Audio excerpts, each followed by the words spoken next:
ሰላም ጤና ይስጥልኝ ውድ አድማጮቻችን፣ ይህ አሃዱ ወቅታዊ ዓለም አቀፋዊ ዝግጅታችን ነው። በዛሬው ዝግጅታችን የሩሲያው ፕሬዚደንት ቭላዲሚር ቭላዲሚሮቪች ፑቲን እንደ አውሮፓኑ አቆጣጠር በ2014 በኃይል የያዟትን የክራይሚያን ወደብ እነርሱ ክረም ይሏት ሊነጠቁ መሆኑ ገብቷቸው መንፈራገጣቸውን እንዲሁም ኢራን ታላቁን መንፈሳዊ መሪዋን ለመቅበር በከፍተኛ ዝግጅት ላይ መሆኗንና ስጋት እንዳለባት እነዚህንና ሌሎች ወቅታዊ መረጃዎችን ይዣለሁ። እስከ ዝግጅቱ ፍጻሜ ድረስም አብራችሁኝ ትዘልቁ ዘንድ የአክብሮት ግብዣዬ የአየር ሞገዱን ሁሉ አሳብሮ ከልባችሁ ይድረስ የምላችሁ አዘጋጅቼ የማቀርብላችሁ ትዕግስቱ በቀለ ነኝ። ዓለም ዋሾ ዓለም ወላዋይ ዋይ ዋይ ዋይ ይሏል ኢትዮጵያኑ አስለቃሾች፣ አለያም በሙሿቸው ነገርን ከስሩ ውሃን ከጥሩ ሲያሳዩ ዛሬ በየገጾቿ የሚታዩ የሚሰሙባት ሊዘረዝሯቸው ቀርቶ ሊያስቧቸውም ይቸግራል። ዓለም የዓለም የእግር ኳስ ጨዋታ በአንድ ክፍሏ ደስታና ፈንጠዚያን የዘራባትና የሚታይባት ዓለም የሕዝብን ጆሮና ዐይን ይዞታል ባይባልም ሌላው ገጽታዋ ደግሞ ገሚሱ በከፋ የበሽታ ወረርሽኝና የጦርነት አባዜ ይከካል ይቦካል፣ ከፊሉ ክፍሏም በዘግናኝ የንጹሐን ደም መፍሰስና የረሃብ አለንጋ ይገረፋል። ወዲህም የከፋ አየር ንብረት ለውጥ እንደ ቺፍ የቁስል እየበላና እየቆጠቆጠ ያራዣታል። ዓለም ወይም ምድር እውነቱን ሲነግሩት የኮረኮሩትን ያህል ያስቀዋል ይሏል ኢትዮጵያኑ። የአፍሪካ አህጉር በዚህ ወቅት አንድ ሁለት ተብሎ በነቂስ ቢነገርለት ዜናው ያንድ ቀን ብቻ አይደለም፣ ዓመት እስከ ዓመት ብዙ የሚወራበት ጉዳይ ነው። ለጊዜው ግን የኢቦላ ወረርሽኝ መዓትና መቅሰፍት የጋረጠባትን የኮንጎ ዴሞክራሲያዊ ሪፐብሊክን ጉዳይ በወፍ በረር ልመለከተው እንደዚህ አየሁት። የኮንጎ ዴሞክራሲያዊ ሪፐብሊክ መቅሰፍተኛ የሆነ የኢቦላ ወረርሽኝ ከገነፈለባት ረዥም ዓመታት ቢቆጠሩም እንኳን አሁን ግን መለስ ብሎ የታየው የኢቦላ ወረርሽኝ ጉዳይ ከ438 በላይ ሕይወት ቀምቷል ወይም ቀጥፏል። ከ1000 በላይ ሰዎችን ገና በሽታው ለክፏቸዋል፣ አለያም የበሽታው ምልክት ታይቶባቸዋል፣ አለያም ተገኝቶባቸዋል የሚል መረጃ ወጥቷል። የኢቦላ ወረርሽኝ ወዲህ አፍሪካ ላይ ሙሉ በሙሉ ቆም ብለን ዓይናችንንና ልቦናችንን ስንከፍት በአፍሪካ የትኛውም ሀገር ላይ አስተማማኝ ሰላም አለ ወይ ብለን ስንጠይቅ ውስጡን ለቄስ እንዳጣ ሰጠዋለሁ እንዳይበላ አፉን ለጉመዋለሁ ይላል የአበው ተረት። እስኪ ምን አጣች አፍሪካስ ብትሆን ዶማና ማረሻው ጠፋት እንዴ? አለያስ አንዱ አንዱን የሚያከብርና የሚያውቅበት አእምሮ ተሰወረው የሚል ጥያቄን ያስነሳል። ብዙ ዶክተሮች፣ ብዙ ፕሮፌሰሮች፣ ምሁራን ወጡባት፣ ተማሩባት፣ ለጉድ ተወራባት። ታዲያ በተግባር ያልተገለጠ ትምህርትና ዕውቀት ከሥጋ የተለየች ነፍስ አሊያም ከነፍስ የተለየ ሥጋ እንዴት ይሆናል? ሕያውነት ያጣ ወይም በተግባር የማይገለጥ እውነታ መማር ምን ያደርጋል? መሰልጠን መኖር ነው የሚገባው። በሰለጠኑት በተማሩት በዚያ ልክ ሆኖ መገኘት፣ ማገልገል፣ ሥልጣን መገልገያ ሳይሆን ማገልገያ መሆኑን መረዳት ነበረ ቁም ነገሩ። የዚህ ዘመኗ ዓለም ግን ሥልጣን እንደ ኮርቻ አንድ ጊዜ ወጥተው ከተፈናጠጡበት በኋላ እንደ እርካብ በእግር እየረገጡ አንተ ተሸከመኝ ይህ የሚታይበት የሚሰማባት ዓለም ዛሬ ላይ ያለችው ሆናለች። በሽታ፣ የአየር ንብረት ለውጥ፣ የእርስ በርስ ጦርነት፣ መተላለቅ፣ ይህ ሁሉ ነገር ከየት መጣባት ሲባል ለራሳችን የሚቀር ጥያቄ ነው። ሰው በጥቅም የሚባላ ለጥቅም የሚኖር የለም። ተቻችሎ መኖር ሲባል እንሰማለን። አይ ጉድ መቻቻል! ይሄ ነው ወይ ምድር ገበናሽ? ለሰሚው ግራ ሆነሻልና እንጃ። ምድሪቱ የሚመሯት ሁሉም ፖለቲከኞቿ እንዳይሆን እየገፉና እየጎተቱ ከከፋ ዘቅት ከተዋታል ይሏታል። ዓለም በሰላማዊውና በብዙ ቢሊዮኖች አይን በሚታየው የዓለም እግር ኳስ አደባባይ ሳይቀር የቀለምና የዘር መድሎ ሲንጸባረቅ ይታይባታል። የሰው ልጅ አልያም ዘራዳም ግን ዞር ብሎ አንድ ነን ሲል ይሰማል። እንደ እስስት መልክ የሚቀያየር ገጽ ያላት ዓለም ብዙ ጉድ ወርዶባታል። የአንድ ሀገር ሕዝቦች ተከፋፍለው በዘርና በጎሳ ደርሶ ላትወጣው እስከ አንገቷ ከጉድማት ተዘፍቃለች ዓለም። ወዲህም ነዋሪዎቿ በአጭሩ የምድር ቆይታቸው ዘላለም ለማይኖሩበት ለማለት ነው ያነሱትን ስለ መጉረሳቸው ሳያውቁት አንደኛው ሌላውን ሲያሳድደውና ሲያሰቃየው ይታያል። ጊዜ ሰጠው ቅል ድንጋይ ይሰብራልን አልያም ጊዜ ነው እንጂ ቁም ነገራም ይሉትን ያስታውሷል። እውን ይሄ ትልቁ ፍጡር የሰው ልጅ ዛሬ ያለበትንና የቆመበትን ያውቀው ይሆን? የሃይማኖት ቢሉ ዓለማዊው ሕግ ተሽሮ ሰው ሕሊናው ከማይወቅሰው ዘመን ላይ ተደርሷል። ፍቅር ይሉት ማሰሪያ፣ ሰላም ይሉት የተንጣለለ አዳራሽ የእፍኝም የእልፍኝም ያህል መናፈሻ አልሆነም፣ አልያም ጠበዋል። ሰላም ፍቅር ይሰበካል፣ ጥላቻና ጦርነት ይተገበራል፣ ይኖራል። አንድነት ይሰበካል፣ መለያየት ሲተገበር አይነጋበትም። ሰው አረ ምን ጉድ ነው ሲል ሌላውን ይጠይቃል፣ መልስ አይጠብቅም። የጥያቄውም የመልሱም ቀመር ራሱ ጋር ነው ያለው። የሰው ልጅ በምድሪቱ ከመብዛቱ የተነሳ የቆመባትን ምድር ወዝለፍቶና ጥሮ ግሮ ሰርቶ ሊበላም ሊኖርባትም እያዳገተው ነው። ምድር ራሷን ብትሆን በረከቷን እየነፈገችው፣ ሰውም ራሱ የምድሪቱን ወዝ እያነጠፈውና እያንጠፈጠፈው ነው። የሰው ልጅ በገዛ ወንድሙ ላይ የግዳይ ስሌትን ሲቀምር በፍጥረት መጀመሪያ ቃየል ስለምን አቤልን ገደለው እያለ በዚያን ጊዜው ዓለም ሲያዝንና ሲጸጸትም ይታያል። የራሷ አሮባት የሰው ታማስላለች። የአርጋጃና ጓጅና አልያም ያንዱ ጉድለት አንዱ ባልቴት ይሉትን መሆኑ ነው።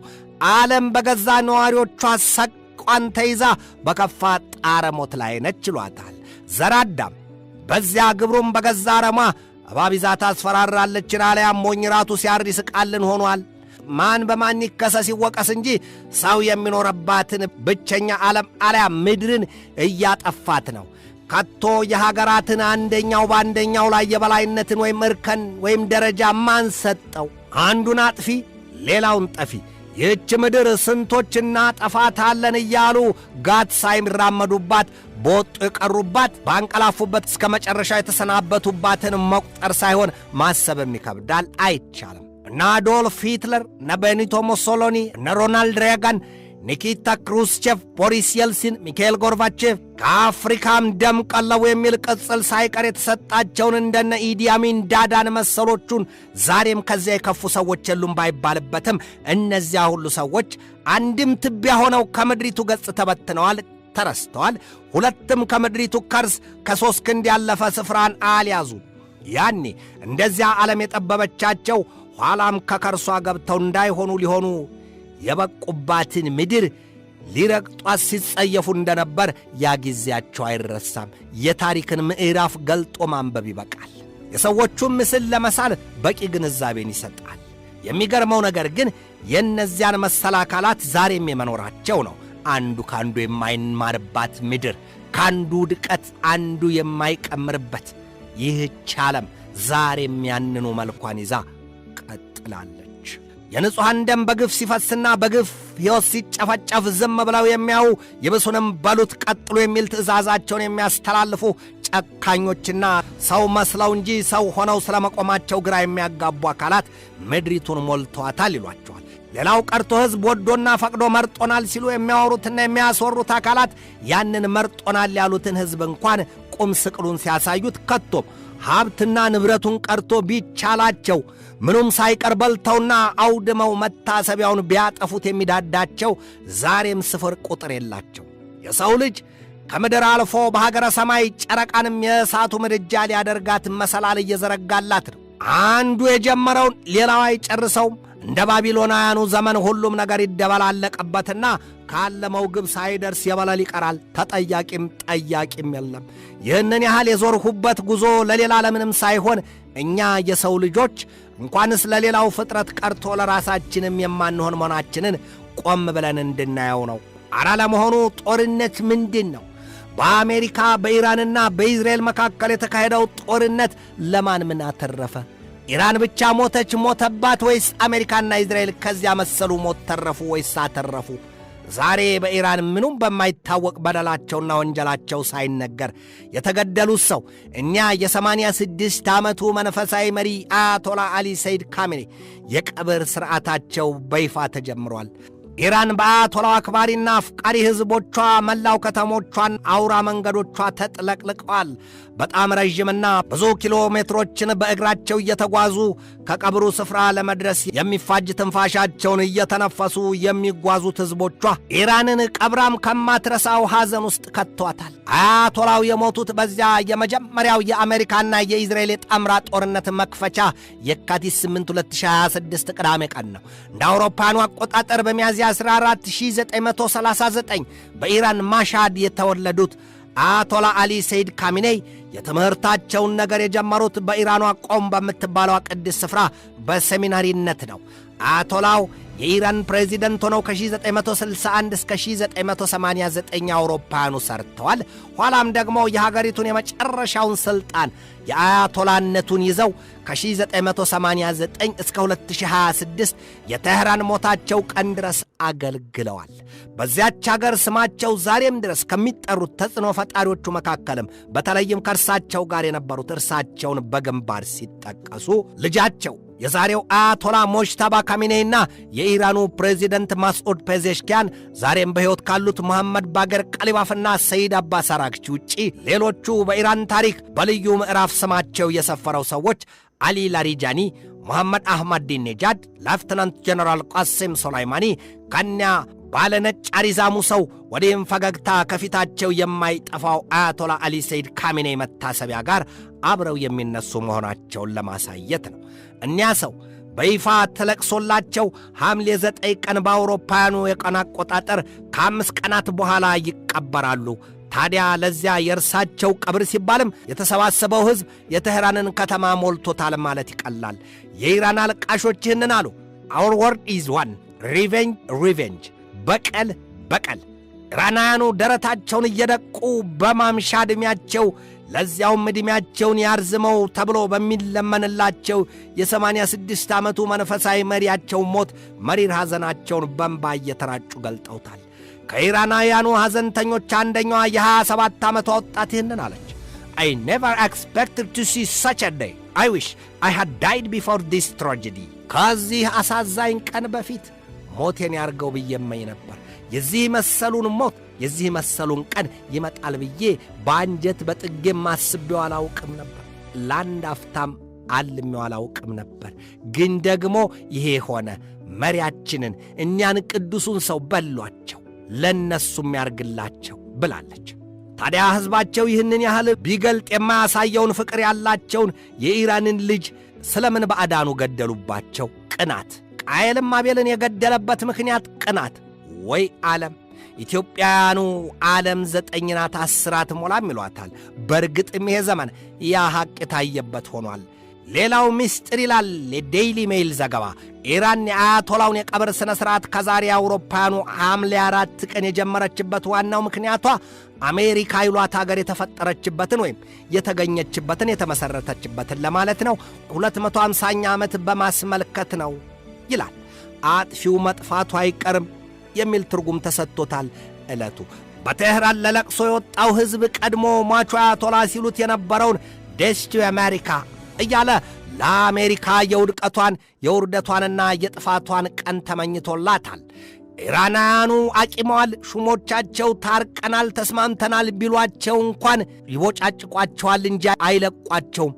ከአሜሪካ ጋርና ከእስራኤል ጋር ሰላም ይሉት ነገር እርቅ ይሉት ነገር አይታሰብም በኢራናውያኑ ዘንድ። የኢራንን ወቅታዊ ሐዘንና የቁጭት ወዲያም የበቀል ቀመር የማይቀር መሆኑን የተገነዘቡ የሚመስሉት የአሜሪካው ፕሬዚደንት ዶናልድ ትራምፕ ደግሞ ይህንን አሉ።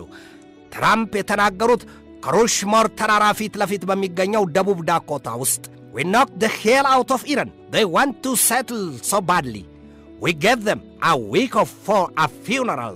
ለአዶልፍ ሂትለርና ለቤኒቶ ሞሶሎኒ ዘላለማዊነት ያልሆነችና ያልተመቸችዋ ዓለም ትራምፕን ዛሬ በዚያ መሰል ያንን አናግራቸዋለች። ብዙ ኢራናውያን ኪል ትራምፕ የሚል በትልልቁ የተጻፈ ባነር ይዘዋል። ጉዳዩም ጉዱም ኢራን በሰላም የቀብር ሥርዓቷን ታጠናቅቅ ይሆን ወይ? አሁን አሜሪካና እስራኤል ከኢራን ሕዝብ አንድና ቁርጥ ያለ ውሳኔ ሰምተዋል። ያውም መቼም ቢሆን ከራሳቸው ላይ እንደማይወርዱ። ይባስ ስትልም እስራኤል አዲሱንና በአባታቸው እግር የተተኩትን ሞጅታባ ካሚኔን ለመግደል ቆርጣ መነሳቷን አስታውቃለች። ኢራናውያኑ ከአሜሪካም ጋር ቢሆን ዛሬም እባብ ለእባብ ይተያይ ካብ ለካብናቸው ገና ነው ገና መሽቷጋና ይሉትን ያስታውሷል። ከመካከለኛው ምስራቅ ቀጠና ስንወጣ የሩሲያና ዩክሬንን ጉዳይ እናገኛለን። ሩሲያና ዩክሬን በዚህ ሰሞን በዚህ ዘመን ፊት ለፊት አፈሙዝ ተዳግነው ሳይሆን የሚዋጉት በድሮን ወይም በሰው አልባ የጦር አውሮፕላንና በኤአይ ሆኗል። የሰው አልባ የጦር አውሮፕላኖች ጉዳይ በመላው ምድሪቱ ሰቆቃና ሐዘንን የጋረጠ ጉዳይ ሆኗል። ቁጣ ወርዶባታል ምድር።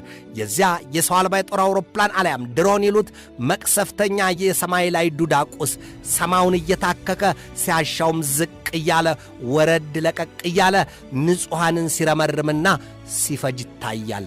ከአፍሪካ እንደ ሱዳን መሰሎቹን እንጠቅሳለን። የሌሎችም ጉዳቸው ባይነገር ባይነሳም ከዚያም ውጪ በሩሲያና ዩክሬን እንዲሁም በኢራንና በአሜሪካ በኢራንና በእስራኤል መካከል ያለውን የዚያን የዱዳና መቅሰፍተኛ ቁስ የድሮን አባዜና ጉድ እንመለከታለን። የሊባኖሱ ሂዝቦላና እስራኤል ጉዳይም ገና ያልተፈታ እሳቱ በያለበት እየተለኮሰ የሚንቀለቀል ጉዳይ ሆኗል። የዓለማችን ውሎና ዳር እጅጉን አስከፊና የተመሰቃቀለ ጉዳይ ሆኗል። የሆርሙዝ የውሃ መተላለፊያ ወሽመጥ ነገር ገና ያልተፈታ ለፍቺ የራቀ ወይም ለመፍትሄው ገና የራቀ ጉዳይ ሆኗል።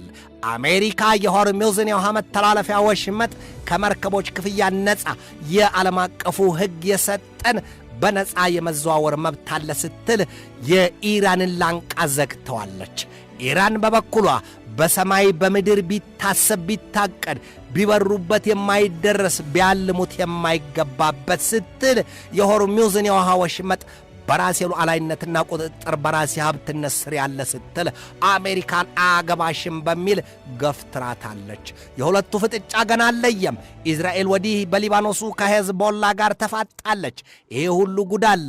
ወዲህ የዓለም ዋንጫ ዓለምን በፈንጠዚያና በትካዜ ውስጥ ይዶላታል።